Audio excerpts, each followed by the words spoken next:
Ako si King, alipin ng salapi. Minsan naisip ko, ang hirap talaga kapag ikaw lang ang tumutulong sa sarili mong pag-aaral. Walang ibang masasandalan kung hindi ang sariling lakas at tiyaga. Mas gusto kong mag-aaral kaysa magtrabaho.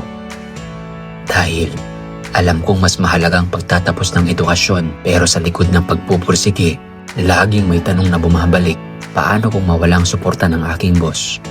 Kaya't minsan, parang nakabitin sa ere ang pangarap ko. Hindi lang pag-aaral ang iniisip ko. Kasabay nito, pinapasan ko rin ang pangarap na mapaayos ang bahay namin. Unti-unti akong bumibili ng semento, buhangin at iba pang materyales. Ang bawat piso ay may katumbas na pawis at pangarap. Pero sa dulo, naubos pa rin ang pera at minsan ay umaasa na lang sa himala. Ang hirap pero hindi ko kayang bitawan ang pangarap na makapagtapos. Ang tanging hiling ko lang ngayon ay magkaroon ng monthly allowance para matustusan ang pang-araw-araw na pangangailangan. Kasi kapag may pera ako, diretso na sa gastusin sa bahay. Minsan wala nang natitira para sa sarili. Pero kahit ganoon, pinipili kong magpatuloy. Ang hirap pero kailangan. Gayon pa man, nagpapasalamat pa rin ako sa Panginoon dahil sa bawat araw na humihinga pa ako, may pagkakataon akong ipagpatuloy ang laban.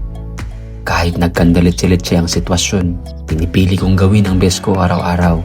Ang pananampalataya ang nagsisilbing lakas ko. Ang pagiging self-supporting ko ay hindi lang tungkol sa hirap, kung hindi tungkol sa katatagan. Oo, mahirap, pero sa bawat pagsubok ay natututo akong magtiis, magtiwala at magpatuloy. Ang pangarap na makapagtapos ng pag-aaral ay mas matibay kaysa sa anumang hadlang sa buhay.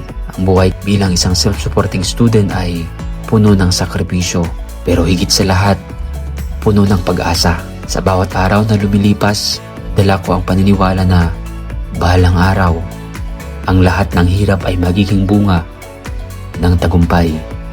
Muli, ako si King, ang alipin ng salapi.